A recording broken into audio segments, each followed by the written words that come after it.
In the channel of wisdom for you में ईट के बढ़ते अगले क्रम में हम देखेंगे। जैसे ईट का अगली सभी पार्टों को क्लियर किया गया, उसी के ईट के इसके बढ़ते अगले क्रम में देख रहे हैं। और इस तरह की अभी ईट से रिलेटेड कई वीडियो डाली जाएंगी, उसको भी आप लोग देखिएगा। बहुत तो उसके यूजेस आपके किताबों में देखने को मिल जाएंगे। अब उसी के लिए अगले बढ़ते क्रम में हम देख, जैसे ईट।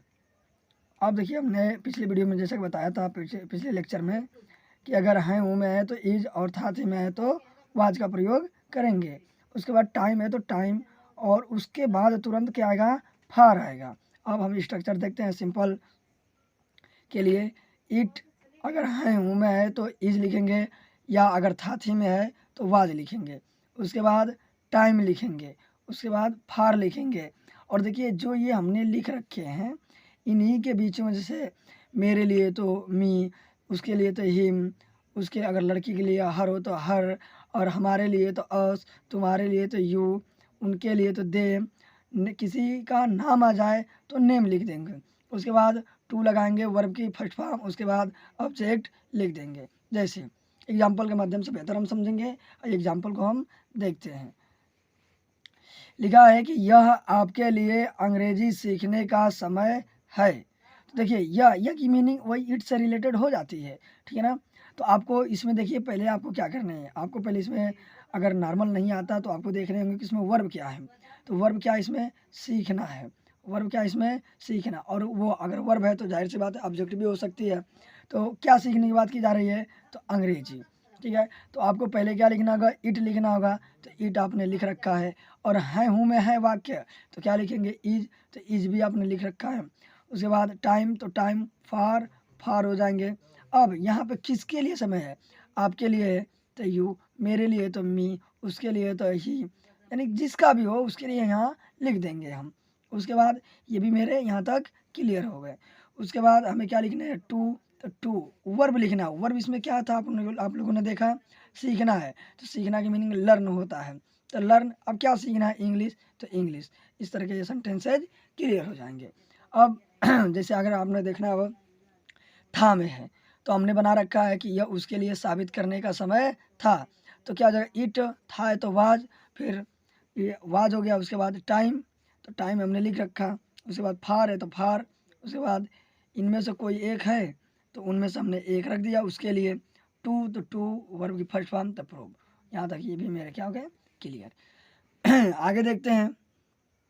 यह आपके लिए पढ़ने का समय, बहुत नॉर्मल इसलिए हमने छोटा रखा ताकि आप लोग थोड़े समझ जाए। It is time for you, आपके लिए पढ़ने का समय है।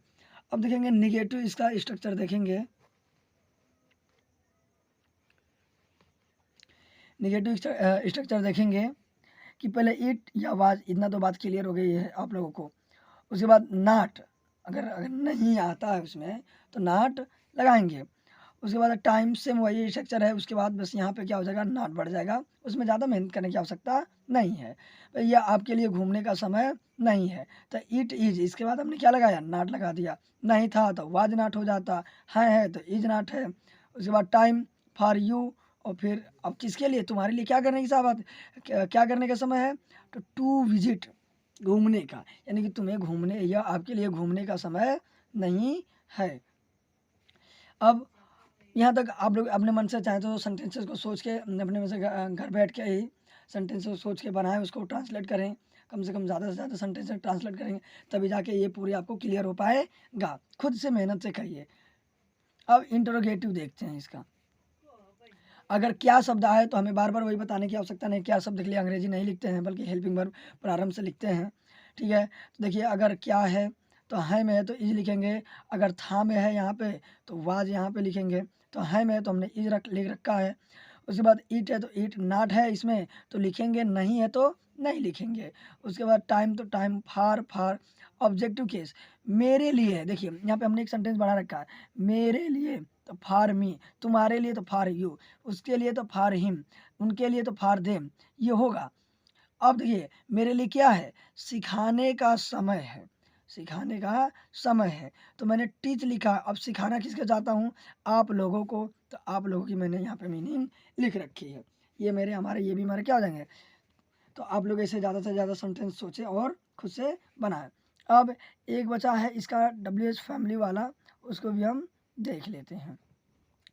देखिए WH फैमिली हमने जैसे बताया था कि इसी के बाद क्या हो जाता है, WH फैमिली लग जाते हैं, यानी इसके आगे क्या हो जाता है, WH फैमिली हो जाता है, WH फैमिली हो जाता है। बस यहाँ पे WH फैमिली में आप लोग भली बात ही जानते हैं कि WH फैमिली में क्या होता है, सब में कॉमन होता है WH और फिर बढ़ जाते हैं। देखिए यह मेरे लिए आपको सिखाने का समय क्यों है, क्यों आ गया, यही WH फैमिली का है। इसकी मीनिंग हमने पहले लिख रखा है, तो वह यहाँ पे पहले ये हो गया, उसके बाद ईट आवाज़ है में है तो ये ई लिख दिया, उसके बाद ईट तो ईट, नाट है क्या, नाट अगर होगा तो लगाएंगे यहाँ पे, नहीं है तो नहीं लगाएंगे। उसके बाद टाइम फॉर मी, मेरे लिए है तो मेरे लिए। अब क्या मेरे लिए, टू टीच यू, आपको सिखाना, तो वर्ब क्या, सिखाना, और किसको सिखाना, आपको, तो मेरे, आपके लिए, ठीक है ना। और अपने दोस्तों में ज़्यादा से ज़्यादा शेयर करें ताकि सबको ये पहुंच पाए और सभी लोग इसकी सहायता से कुछ सीख पाएँ, ठीक।